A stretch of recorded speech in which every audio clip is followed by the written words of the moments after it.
Where you get that phone from with that color? Look like for your daughter phone. So can I have a little? Very nice system. That Very kind of nice. color look like it's your daughter phone color. Very nice system. Yeah, where you get that phone color? That's not for you. Jamaican, huh? You want Halal. chicken again? You want more chicken?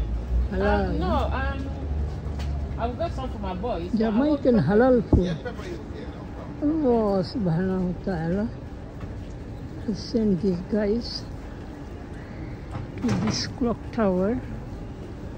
এটা পিছলিহিট clock tower. এখানে এই আমি প্রথম দেখলাম Jamaican এরকম হালাল food, বিশেষ করে Jamaican patties, fried dumpling, portion of plantain, সমস্ত খাবার ওরা এখানে নিজেরাই সব ইয়ে করে খাওয়াইতেছে।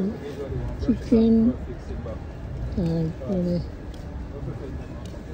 চিকেন, তারপরে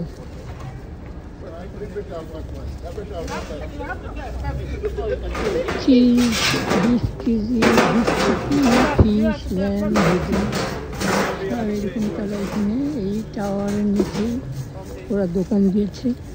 এবং হালাল ফুড এটাই সবচেয়ে বড় এখানে পাওয়া, যে এখানে হালাল ফুড পাওয়াটা সত্যি খুব কঠিন ব্যাপার।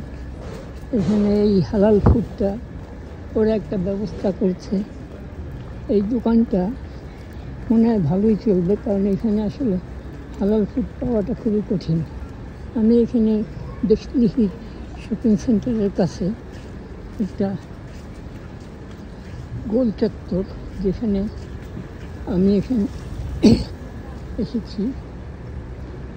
তো আমার এই ভিডিও করার উদ্দেশ্য এইটাই যে এখানে কোথায় কোথায় হালাল ফুড পাওয়া যায়, যেটা মুসলমানদের জন্য, যারা হালাল খাওয়ার জন্য আমরা অপেক্ষা করে থাকি যে কোথায় পাওয়া যাবে।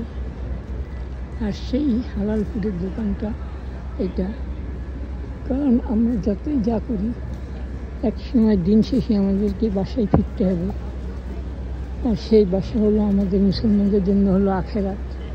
বাস স্ট্যান্ডের কাছে এই যে শপিং সেন্টারটা, এই শপিং সেন্টারে সব রকমের বাসের যোগাযোগ আছে। লন্ডনের যে কোনো প্রান্তে এখান থেকে যাওয়া যাবে, কারণ এই বাস কমিউনিকেশন সিস্টেমটা খুবই সুন্দর। তো দুনিয়ার জন্য তারা সব কিছুর ব্যবস্থা করছে, কারণ তারা তো তাদের নাগরিকদের সুবিধা দেওয়ার জন্য এই সমস্ত করতেছে।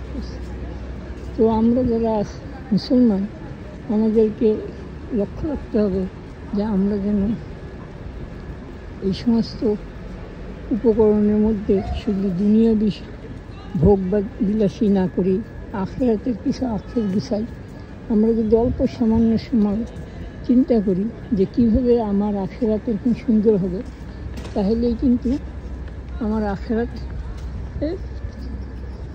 পাথ্য তৈরি করা সহজ, কোনো কঠিন কিছু না। আর যদি আমি না করি তাহলে এটা আমার জন্য খুবই কঠিন হয়ে যাবে। আর আখেরাতের জিন্দেগি যদি আমার জাহান্নামি হয়, তাহলে আমরা সবাই চেষ্টা করি যে আমরা কীভাবে জাহান্নাম থেকে বাঁচতে পারি আর জান্নাতে যেতে পারি। আর সেই জন্য আমরা নিজেরাও এরকম চেষ্টা করি, যেখানেই হালাল ফুড পাওয়া যায় মুসলমান একে অপরকে জানাই, যেন তারা এখানে আসলে পারে, বিভিন্ন জায়গায় গেলে পারে, কারণ এখানে হালাল ফুড পাওয়া খুবই কঠিন ব্যাপার। তো ভাই বোনেরা, এই একটাই উদ্দেশ্য আমার, যার ব্যাপার যে আমার এই ভিডিও দেখে যদি কেউ এরকম উপকৃত হয়, এরকম দুনিয়ার জিন্দিগির মধ্যে আখেরাতের জিন্দিগিকে বানাইতে পারে, আর আখেরাতের জিন্দিগির সাথেই যেন সে দুনিয়াটার থেকে চলে যেতে পারে। আল্লাহ পাক সেই তৌফিক আমাদের সকলকে দান করুন। আমিন। আমিন আমিন এবং